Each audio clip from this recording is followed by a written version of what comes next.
Bienvenidas y bienvenidos a esta nueva clase titulada Respuestas morfológicas y fisiológicas a cambios en el medio. Ahora la pregunta es, ¿qué vemos en esta primera imagen? Ya, un ratón gordito, en la cabeza de un señor muy antiguo, y lo del centro, un curanto, no sé, debe pensarlo. Bueno, espero que al finalizar la clase usted pueda identificar estas figuras y asociarlas a algo relacionado con el título de la clase. En el video clase anterior, analizamos la generación de biodiversidad a una escala de tiempo geológica. Cuando hablo de escala de tiempo geológica, me refiero a procesos que tardan millones de años, como la formación de una nueva especie. La clase de hoy nos invita a analizar si existen cambios en la diversidad anatómica y fisiológica a escala de tiempo ecológica. Una escala de tiempo ecológica es muy distinta a la geológica. Cuando me refiero a escala de tiempo ecológica, nos estamos enfocando en procesos que ustedes podrían observar durante su vida. Es decir, a, no sé, decenas de años, ¿bien? Un proceso más acotado. Como aprendizaje esperado, pretendo que logremos ver cómo cambios en el medio generan variaciones en poblaciones en un tiempo ecológico.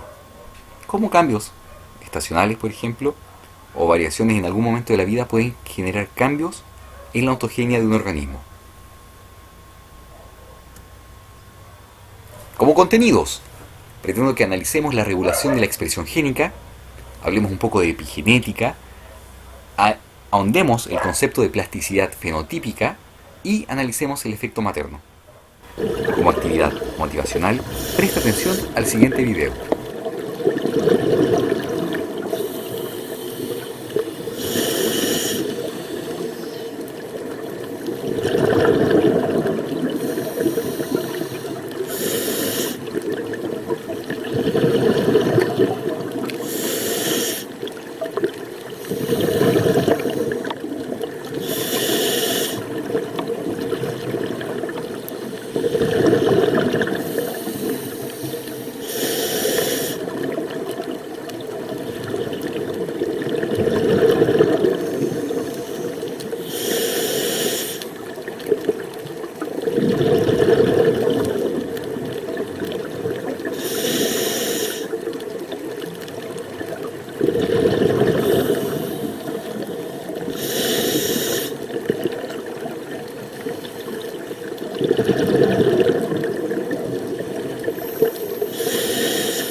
Ahora les hago las siguientes preguntas que espero respondan ustedes en sus cabezas.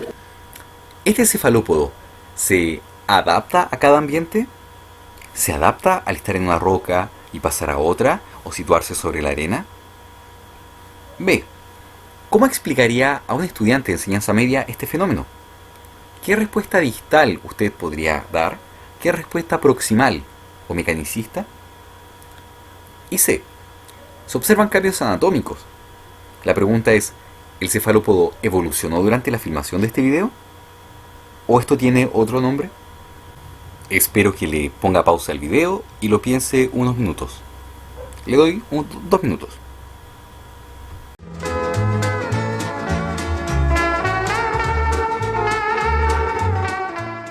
Para comenzar la clase quisiera señalar algo. Y es que enseñar ciencias fuera del contexto histórico en el cual se generó el conocimiento es algo que resulta bien extraño, ¿no? Imagínate llegar a una sala, sentarte y que de pronto el profesor escriba o proyecte conceptos y tú tengas que memorizar conceptos. Yo creo que es una pésima práctica y que, no sé, apunta a que el alumno memorice simplemente las definiciones de algo. Así que los invito a que veamos la perspectiva histórica de la generación de diversos conceptos. Yo creo que es más entretenido y que por lo demás nos puede generar, no sé, que logremos asociar los conceptos y que no los olvidemos. Bien, vamos con ello. Entonces, para comenzar esta clase, yo les quisiera mostrar, para generar el contexto histórico, ¿no?, cuáles son las grandes dudas de finales del siglo XIX. Cuando hablamos de las grandes dudas de finales del siglo XIX, me estoy remitiendo a la biología, ¿no?, y a la variabilidad, que es el tema de esta clase. Así quiero que notemos lo siguiente, que a finales del siglo XIX habían extrañas teorías sobre la herencia de rasgos. No había certeza de cómo un individuo pasaba a la siguiente generación sus características. Por ahí Darwin tenía esta idea de las gémulas, que es la herencia por mezcla, en la cual, bueno, como les mencionaba en la clase anterior, si el padre era de un color y la madre de otro, el hijo resultaba de una mezcla de colores, ¿cierto? Bueno, ahora, ¿cómo un individuo transmitía ese rasgo, ese color? Bueno, la idea era que las células del cuerpo tenían algo llamado gémulas, que viajaban hasta los gametos y esto eran transmitidos. Entonces, básicamente, como que la esencia del organismo viaja, de alguna manera, hasta los gametos y esto transmite las características. También existen otras adaptaciones o explicaciones sobre la herencia, como la de August Weismann. Él en 1880 desarrolló una teoría de herencia, la cual se basó en la continuidad de algo llamado el germoplasma. Este integraba los últimos descubrimientos sobre biología celular, embriología y la teoría de la evolución. En sí era una síntesis, y él argumentaba que la línea germinal no era afectada por cambios que sufrían las células somáticas durante la vida de un organismo. Luego las adaptaciones somáticas no podrían ser transmitidas a través del germoplasma. Otra de las grandes preguntas fue, ¿qué tipo de variabilidad es aquella que permite la evolución? ¿O qué variabilidad es heredable? Ya se sabía que, hace miles de años existe la domesticación y por tanto, algunos rasgos pueden ser seleccionados artificialmente y pasar a las siguientes generaciones. Sin embargo, ¿cuándo un rasgo podía pasar, cuándo no puede pasar? ¿Cuándo es sujeto la variabilidad a la evolución?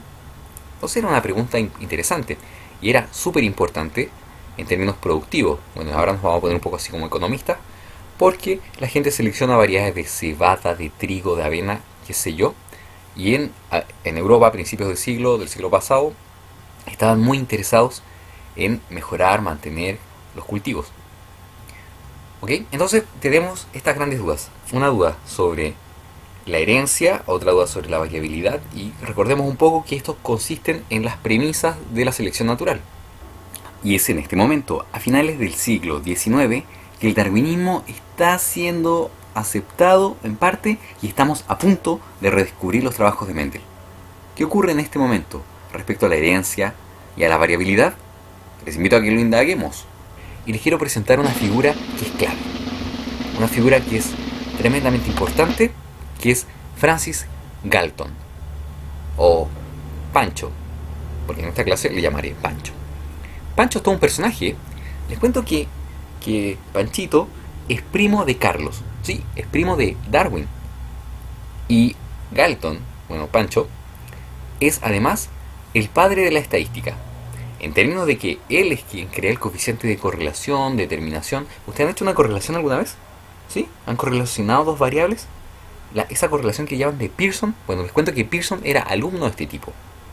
Y Pearson era mejor matemático. Entonces mejora el trabajo de Galton. Pero básicamente Galton es un excelente estadista. Es un creador. De hecho, él aporta enormemente. Ahora, esta persona, Galton, es un prolífico investigador en múltiples disciplinas. Dicen que él medía todo, y mide todo y analiza todo, y se mete incluso en el tema de la herencia. Incluso les cuento que hacia 1870 él realiza los primeros estudios con gemelos, tratando de entender cuál es la influencia del ambiente o alguna influencia inherente en la descendencia. Uno de los aportes de Galton que quiero destacar en esta clase es el del análisis de regresión. Les cuento que el análisis de regresión se publica por primera vez en este artículo. Aquí está, lo están viendo.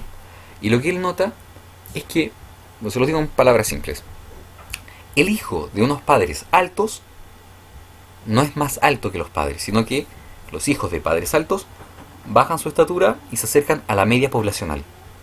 Así también ve que los hijos de padres muy muy bajos no son más bajos que ellos, sino que vuelven a la media poblacional. Es decir, siempre hay una regresión a la mediocridad. Hoy le llamamos a la media. Y eso es lo que propone Galton. Por tanto, él nota que en las poblaciones hay una regresión estadística hacia la media. Y lo observa en la talla de las personas. También lo observa en el tamaño, no sé, de las legumbres. Ahora, él entonces dice que uno siempre vuelve a lo mismo. A eso él le llamó la herencia ancestral. Entonces él decía que la herencia ancestral era transmitida en los organismos de una generación a otra. Y eso podría dar cuenta entonces de volver siempre a la media. Es decir, volver a la, comillas, la mediocridad. Esto de la regresión a la media es como cuando se tienen dos películas, ¿cierto? La primera y la segunda. Y la segunda no es tan buena como la primera. Entonces vuelve a la mediocridad. La propuesta de Galton suena bastante extraña, ¿cierto? Pero dentro de otras extrañezas, les cuento que esta propone como mecanismo subyacente la mezcla de la herencia, la misma que señalaba Darwin. Ahora bien, pasó el tiempo, estamos hablando de 1887, y pasa el tiempo y llegamos a 1900. En esta época se redescubre Mendel, o sea, los trabajos de Gregorio Mendel, que era un sacerdote austrohúngaro, botánico, matemático, son redescubiertos y demuestran que a pesar de que a veces el aspecto de los organismos se mezcla, no lo hacen factores que determinan su herencia. Además, los trabajos de Mendel nos indican que las recesiones homocigóticas, esto ya es lenguaje actual, ¿no? Recesiones homocigóticas podrían ser resultado de padres heterocigotos, lo cual era absolutamente inexplicable por la ley de Galton, y de hecho lo refutó.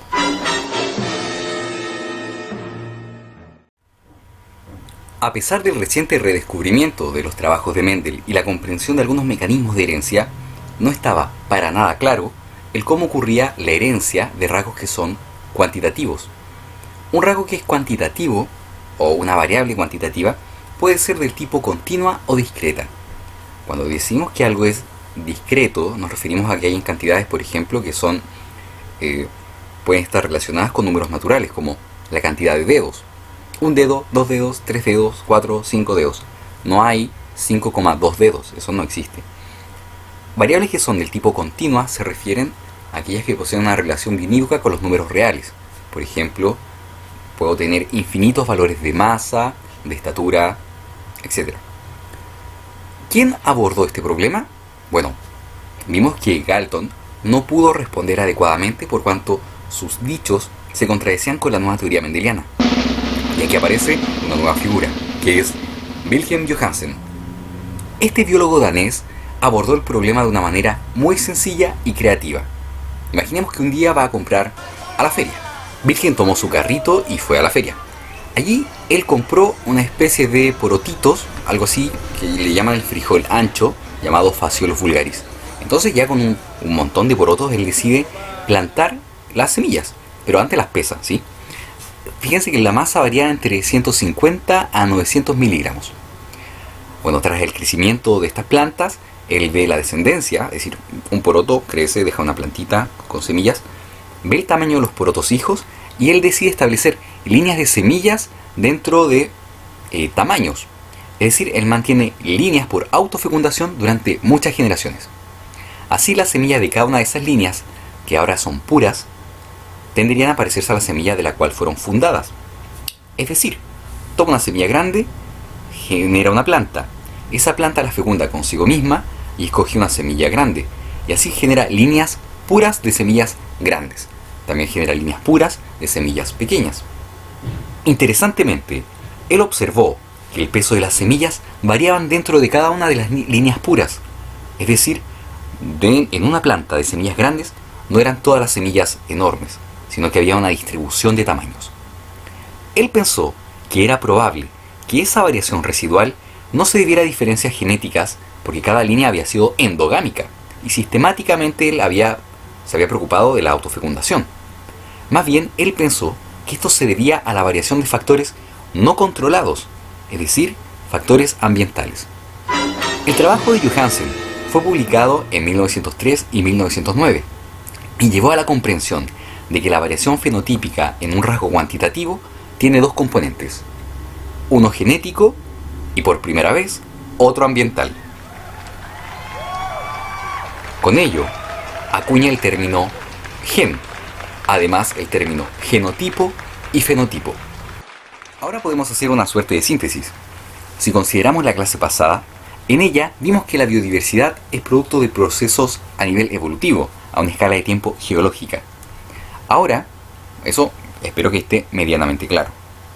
Por otra parte, la pregunta entonces que ahora podríamos nosotros indagar es ¿qué genera la diversidad intrapoblacional o intraespecífica, incluso la diferencia entre hermanos? En el experimento de Johansen notamos que existe variabilidad dentro de descendencia que posee las mismas características genéticas. Entonces, esta variabilidad interindividual, que incluso ustedes pueden observar dentro de una sala de clases, se podría condensar básicamente en que el fenotipo, es decir, cómo yo observo, cómo soy capaz de medir a un individuo, es producto de su constitución genética más el ambiente. La clase de hoy se va a enfocar principalmente en comprender cómo aspectos ambientales determinan el fenotipo de los individuos. Acá una foto del señor Johansen y podemos leer claramente en no sé qué idioma hablan los daneses, que dice fenotipo más, bueno, es igual al genotipo más el ambiente. Si avanzamos un poco, bueno, tenemos un premio. Ahí está.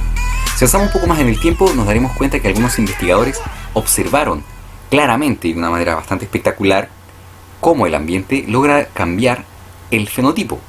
En particular, Volterek, en 1909, nota que líneas genéticamente idénticas de Daphnia, que es un crustáceo, presentan diferentes fenotipos, es decir, formas corporales, al estar expuestos a diversas condiciones. En particular, lo que podemos observar en los dibujos del investigador es que las Daphnias desarrollan una suerte de estructuras de defensa ante la presencia de depredadores. Por tanto, podemos decir que el ambiente tiene un rol protagónico en el fenotipo de los organismos. La invitación ahora es a comprender los mecanismos proximales, es decir, mecanicistas de estos cambios. Bien, entonces tenemos claro que el fenotipo, es decir, cómo observamos un organismo, cómo podemos evaluar sus características, es aproximadamente la suma ponderada de aspectos tanto genéticos como ambientales.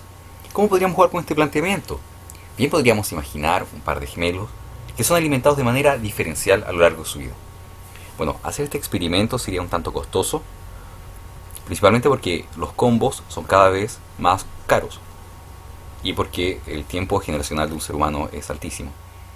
O sea, en un laboratorio bien podríamos hacer esto con, no sé, con un microorganismo o un insecto modelo, pero bueno, pensando en seres humanos, la existencia de gemelos nos puede permitir observar fácilmente la variación que puede darse gracias a los efectos ambientales, a los factores ambientales. Podríamos pensar entonces que una alimentación sobrecargada, por ejemplo, de calorías, una dieta que incorpore más calorías que aquellas que son gastadas continuamente por el individuo, podrían generar la acumulación de reservas. Ahora, ese podría ser el efecto ambiental. De modo que quiero que en la clase tengamos las siguientes situaciones en mente. Dado este ejemplo, que bien puede ser muy intuitivo para cada uno de nosotros, quiero que pensemos en los conceptos que vamos a ver durante esta clase y cómo pueden estar anidados. En primer lugar, vamos a analizar la expresión génica. Es decir, vamos a analizar cómo el ambiente induce la expresión de genes. Porque el genotipo está ahí, existe, ¿cierto? Lo tenemos en el núcleo, hay genes mitocondriales. Si somos una planta, además, hay genes en el cloroplasto.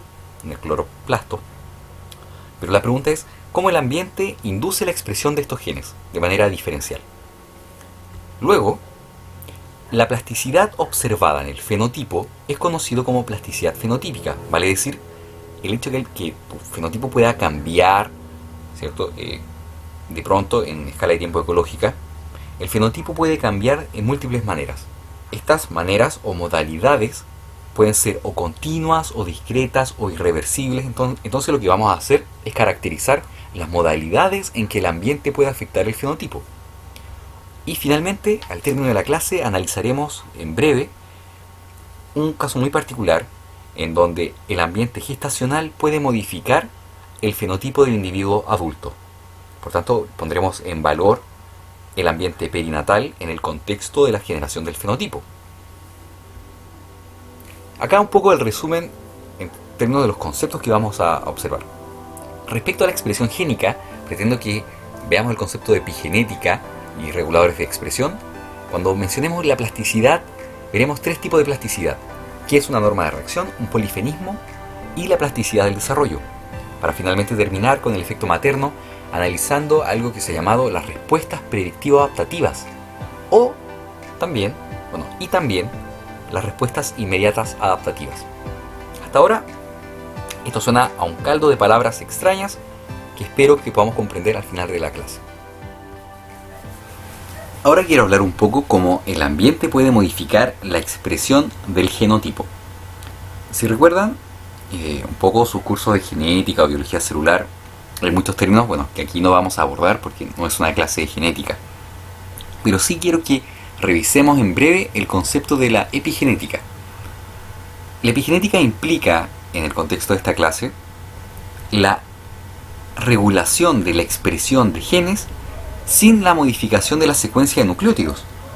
Solamente implica la adición de otros componentes a la estructura o modificaciones en las colas de las histonas. Las colas de las histonas, quizás no han tenido genética, no sé, pero aquí les pongo una imagen. Veamos que las histonas son proteínas que participan en la compactación del ADN. Bien, entonces esas son las colas de las histonas. Bien, vuelvo. Básicamente, la epigenética implica la regulación de la expresión génica por medio de la modificación de la compactación del ADN o de la adición de ciertas moléculas. Suena como en el aire, ¿no? Y si usted nunca ha tenido genética, quiero que lo imagine de la siguiente forma. Imagine que en su casa hay un libro de cocina. En ese libro de cocina hay muchas recetas que a veces a usted le gusta preparar. O las prepara en familia, no sé. Ahora, de pronto usted abre una página del libro y nota que hay recetas que están totalmente rayadas. Hay algunas que tienen unos rayones, con unas correcciones, y dice poner un poco más de agua.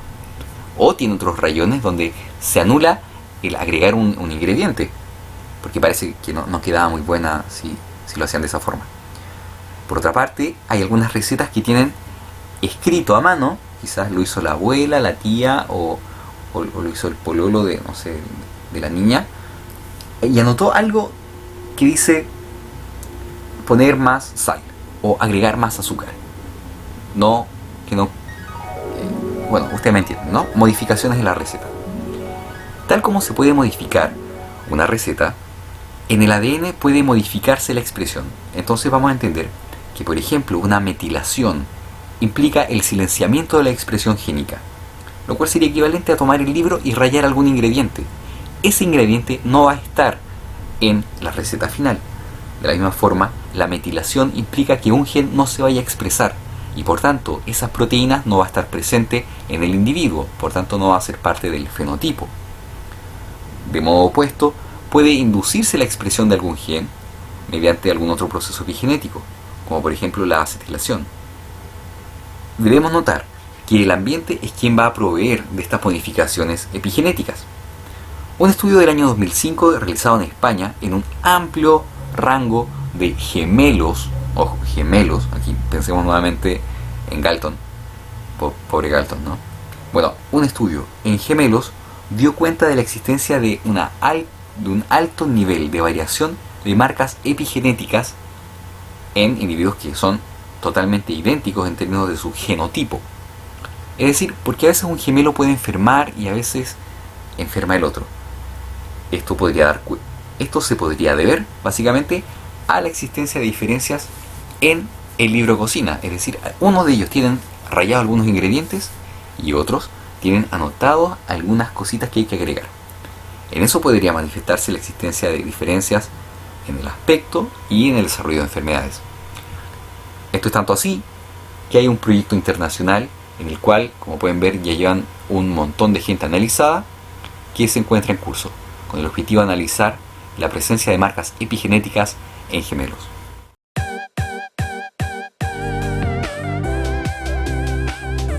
Bien, los invito entonces a que miremos esta imagen y pensemos que vemos. Ya vemos dos ratones, ¿no? Uno más rubio y grande y uno más pequeño y oscuro. Les comento que ambos son hermanos de la misma camada, es decir, se desarrollaron en el mismo ambiente intrauterino. Y bueno, por tanto son hijos de la misma madre, ¿no? Obvio. La pregunta es, ¿cómo modificaciones epigenéticas podrían producir esta diferencia? Bueno, primero vamos a contextualizar un poco, vamos a recordar a nuestro amigo Gregorio Mendel, y les cuento que aquí vamos a mencionar algunos alelos. ¿Se acuerdan lo que era un alelo? Alelo era la variante de un gen, por tanto puede haber uno o más alelos, y bajo la visión mendeliana clásica existían alelos que son dominantes y otros recesivos. ¿Se acuerdan? En la versión más simple. Ok, les cuento que aquí hay un alelo llamado agouti, me imagino que así se dice, y es dominante. Por tanto, ser obeso y amarillo es dominante. Por otra parte, agouti, pero escrito con minúscula, es el alelo recesivo, que es no ser obeso y además tener un fenotipo oscuro. Y este es una gran novedad, ¿no? Hay un alelo mutante del dominante, el cual contiene una secuencia que puede ser metilada. Por tanto, en el ejemplo que vamos a revisar ahora, el alelo dominante es modificable y puede ser metilada, es decir, se le puede agregar un metil. Fíjense lo siguiente, el experimento consiste en lo siguiente. Hay una hembra preñada, agouti, digamos que manifiesta el fenotipo dominante, el de ser grandote y ser amarillo, el cual es alimentado con compuestos ricos o sea, es alimentada con alimentos que son ricos en donadores de grupos metilo. ¿Qué quiere decir eso? Es decir que va a metilar todo. Va a metilar, muchos metilos. Donante de metilos. Hay una serie de alimentos donantes de metilos, como por ejemplo estos. Bien, y por otra parte hay hembras, digamos un grupo control, que son alimentadas con la comida típica de ratón. ¿Cuál es la comida típica de ratón? No es el queso. Les cuento que en laboratorio, cuando se trabajan con roedores, se utilizan alimentos que están especialmente formulados para optimizar la crianza y el desarrollo. Alimentos que son, no sé, más balanceados que mi dieta. Ya, mi dieta no es muy balanceada. Ahora, tras el desarrollo, digamos, el desarrollo de la preñez, se obtiene la descendencia. Fíjense lo que pasa con la hembra que posee el alelo dominante con sitio de metilación. ¿Qué pasa? ¿Qué ocurrió? Vean la proporción de individuos que son de aspecto recesivo en relación al fenotipo dominante. Y compárenlo con la proporción de individuos que poseen el fenotipo asociado al alelo dominante respecto al recesivo. ¿Qué creen que habrá pasado? Les doy unos segundos para pensarlo.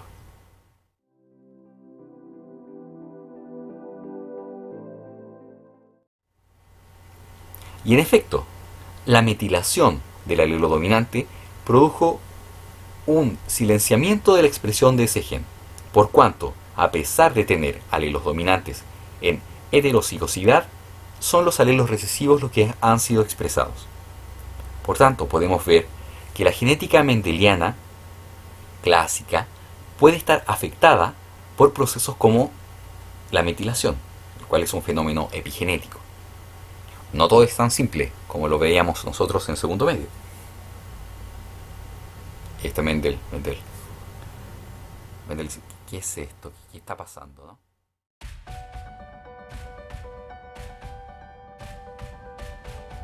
Cuando hablamos de plasticidad fenotípica, nos podemos referir primero a dos grandes grupos de respuesta de plasticidad.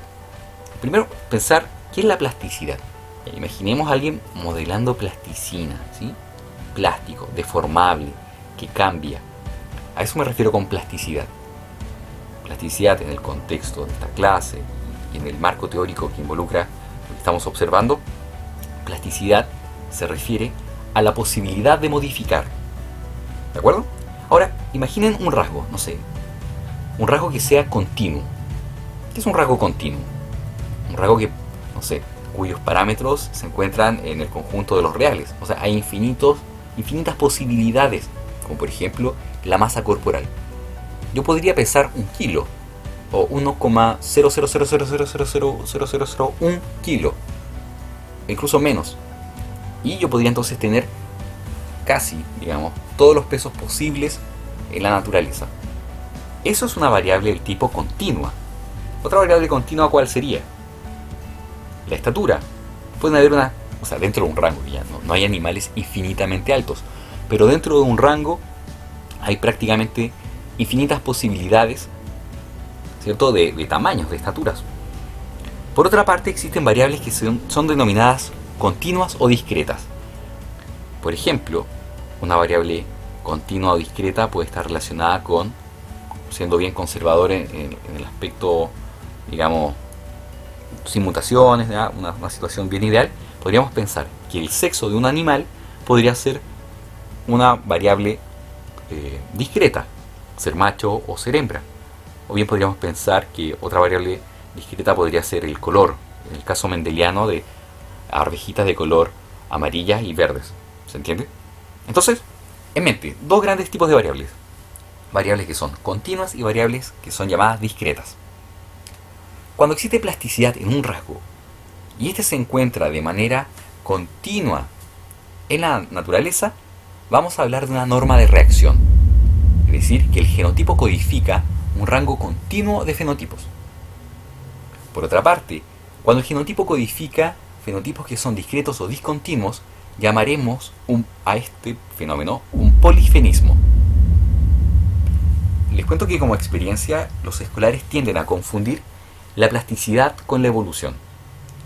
Cuando un organismo cambia estacionalmente, por ejemplo, una especie del Ártico tiene un pelaje o un plumaje estacional, plumaje de invierno, plumaje de verano, eso es plasticidad.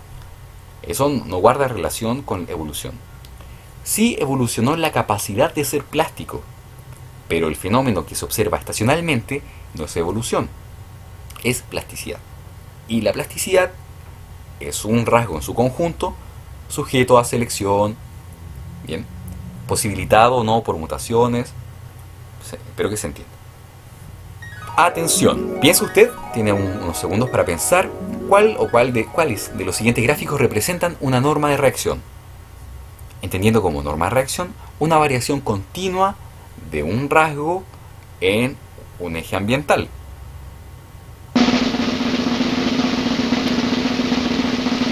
Bien, aquellos que presentan una norma de reacción son estos dos. ¿Por qué estos dos? Porque podemos ver que el rasgo se modifica en función de la variable ambiental. Y ahora usted podría pensar en algún ejemplo de norma de reacción para los gráficos identificados. Pensemos en algo que disminuya cuando la variable ambiental aumente. Y pensemos en algo que incremente en paralelo con la variable ambiental. ¿Cuál podrían ser? Esa es pregunta de prueba. Así que piense bien que podría poner ahí. Aquí un ejemplo de libro, ¿no? De una norma de reacción. Fíjense que aquí tenemos la altura de plantas en función de la elevación respecto al nivel del mar. Y podemos ver que hay especies que sí cambian su altura en función, sí cambian su estatura en función de la elevación. Y unas cambian más, otras cambian menos. Mucho no nos importa el detalle. Sí, lo interesante de notar es que la elevación genera modificaciones en la expresión génica que determinan la altura de las plantas. Y bien podría existir un gradiente de estaturas de las plantas. Como solo se evalúan 3 puntos, vemos que es discreto 3. Pero bien podrían existir 3 puntos o infinitos puntos de elevación analizables. Esto es un rango continuo de fenotipos. Otro ejemplo de un rango continuo de fenotipos podría ser la coloración. Cuando hablamos de polifenismo nos estamos refiriendo a fenotipos que son discretos o discontinuos. Y al igual que en el ejercicio que acabamos de hacer, ¿cuál cree usted que es un gráfico que representa un polifenismo? Recuerde que polifenismo es una variación discreta. La respuesta es esta. Ahora, señala usted un ejemplo de un polifenismo para el gráfico identificado. Es decir, ¿se te ocurre algún rasgo que cambie abruptamente en función de una variable ambiental? ¿Cuál podría ser? Bueno, yo les daré unos ejemplos más adelante, pero es importante que ustedes logren encontrar polifenismos en la naturaleza. ¿Se dan cuenta que esta es una forma de poder explicar la variabilidad que existe, pero no en términos evolutivos, sino que en términos de fenómenos que ocurren a escala de tiempo ecológica? El ejemplo polifenismo clásico es la identidad sexual de muchos animales. Les cuento algo. Ustedes son mamíferos y su determinación del sexo es heterogamética. Entonces ustedes tienen una serie de cromosomas sexuales que van a determinar el sexo en el individuo. Eso no ocurre en todos los organismos. Fíjense que hay una serie de reptiles cuya determinación del sexo depende de una variable ambiental, en particular de la temperatura. Aquí podemos ver, por ejemplo, que la tortuguita de arriba presenta un 100% de machos entre los 26 y 28 grados Celsius. 100%, son todos machos. Conforme disminuye la temperatura, la proporción de machos disminuye. Y a eso de los 31 grados Celsius de incubación, el 0% son machos, por tanto el 100% son hembras. Esa curva para esa tortuga es distinta en otras especies que se muestran tanto el cocodrilo como la tortuga café de abajo. Se ve como más violenta, ¿no? Esas que muerden. Ahora, esto es interesante ya que Aristóteles decía, mira esto es interesante, que si un varón quería tener hijos, hombres también, debía fecundar a una mujer una noche de verano o durante el verano, ya que era el periodo más cálido.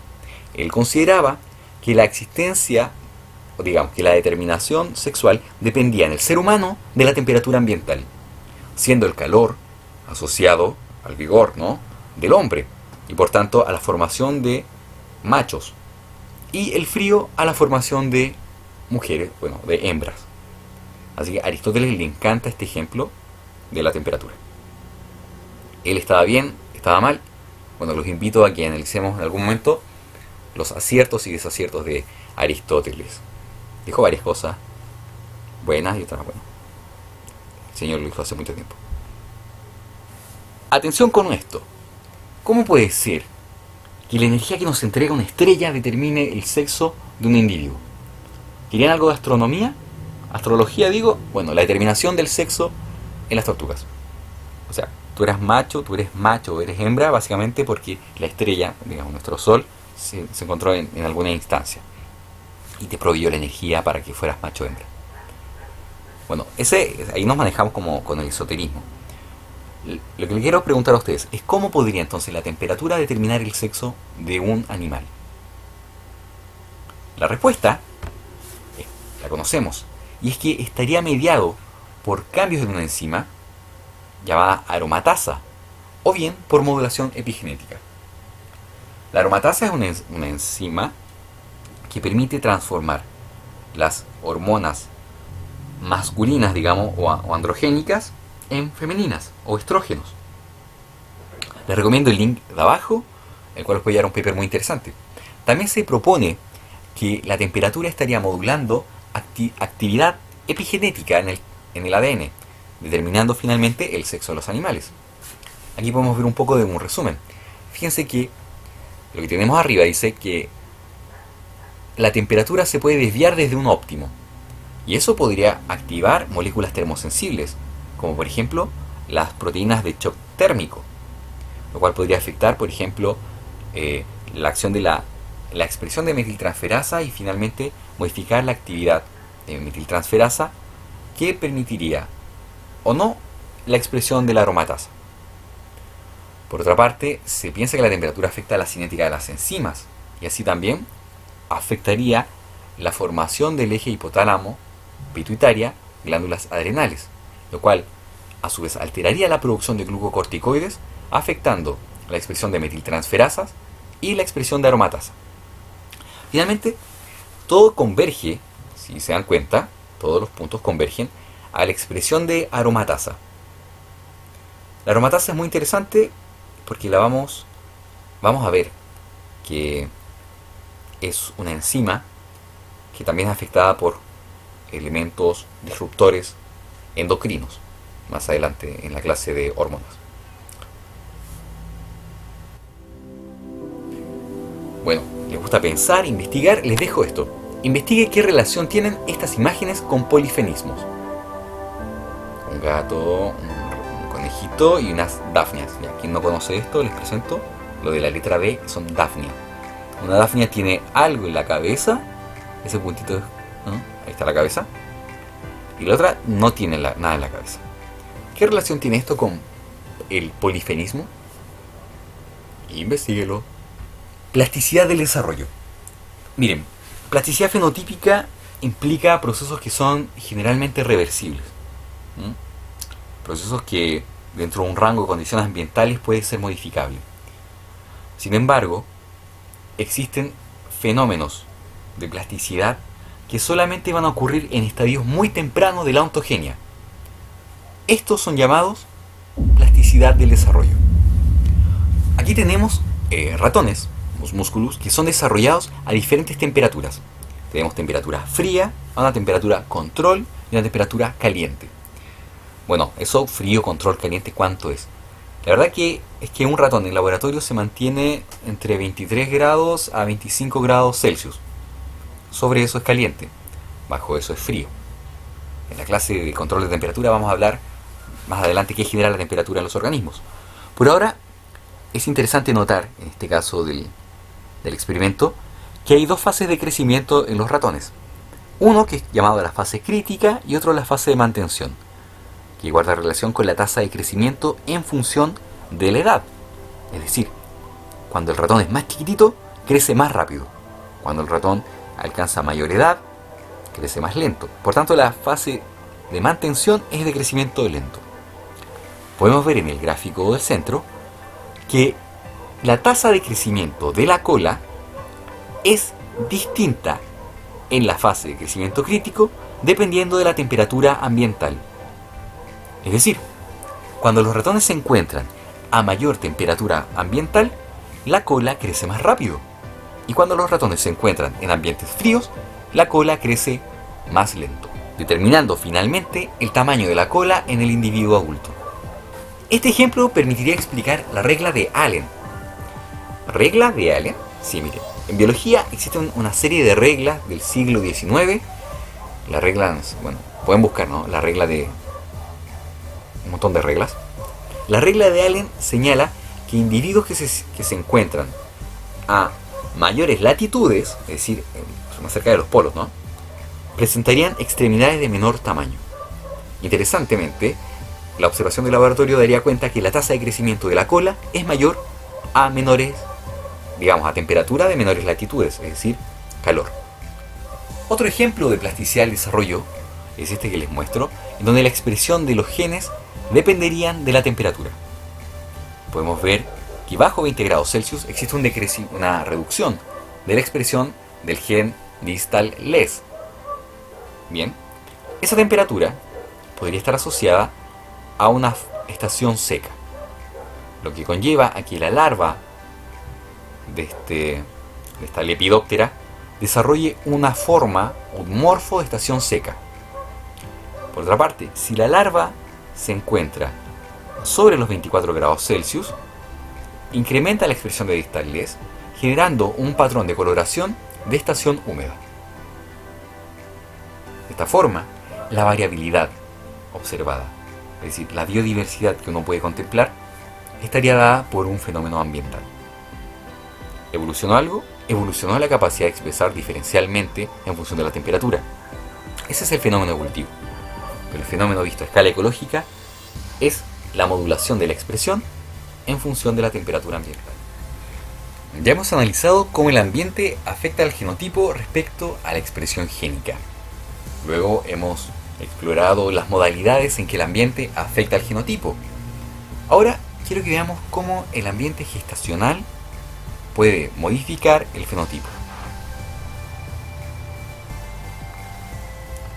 Cuando hablamos de efectos maternos, la literatura establece dos grandes tipos de fenómenos. El primero es una hipótesis llamada de respuesta predictiva adaptativa.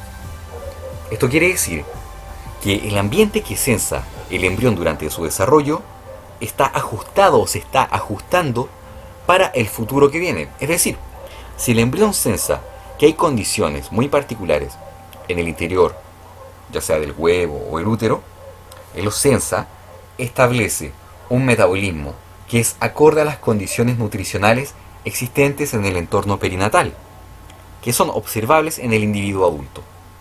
Por otra parte, una respuesta inmediata adaptativa es la respuesta en tiempo real que desarrolla el embrión. Es decir, son respuestas que permiten mantener vivo al embrión en formación. Por ejemplo, si hay una crisis nutricional, entonces se establece un compromiso entre estructuras, en donde algunas estructuras en formación disminuyen su tasa de crecimiento, de modo que permiten proveer de nutrientes y de biomoléculas a otra estructura que es primordial para la vida.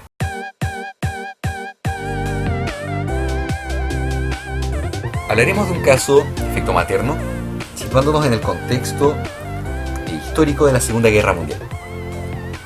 Durante la Segunda Guerra Mundial, los nazis, en Holanda, reducen la ingesta calórica entre noviembre de 1944 y mayo de 1945. Ellos generan una restricción de la llegada de insumos a Holanda, lo cual establece que el invierno que se encuentra entre esos 2 años haya sido de una reducción a 1/3 de la ingesta calórica. De modo que existen muchas imágenes, relatos de guerra que dan cuenta entonces de un mal periodo para la gente que habitaba esa zona.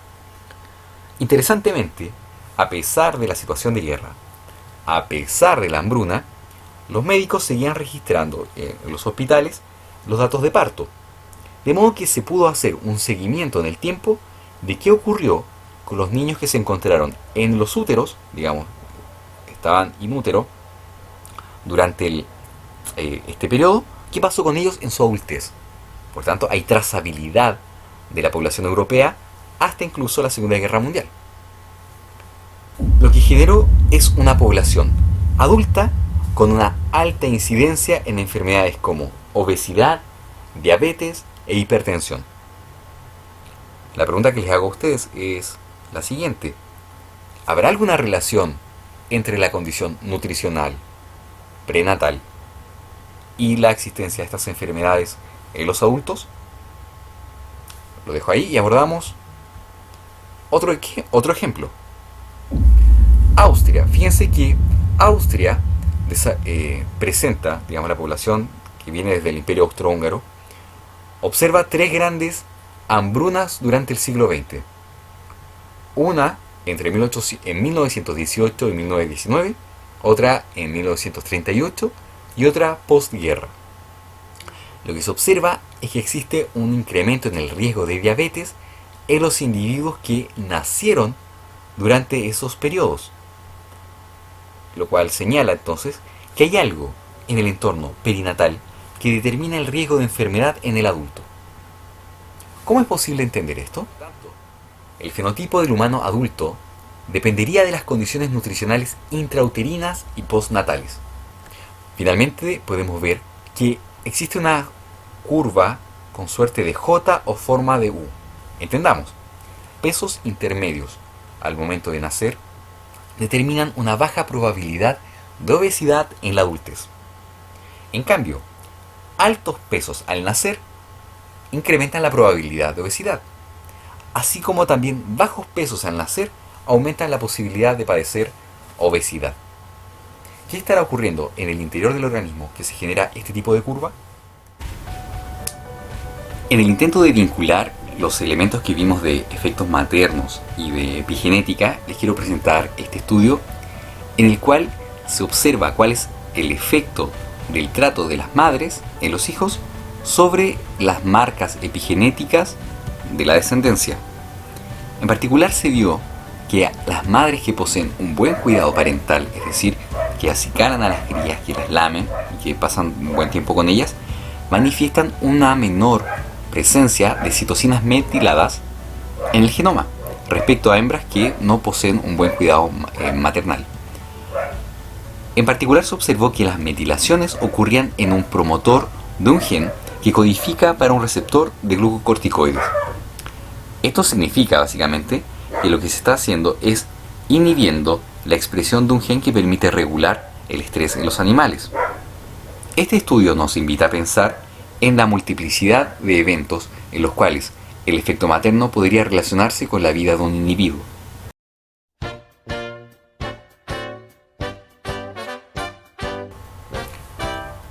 Como actividad de cierre, les propongo que asignen un concepto a la siguiente imagen.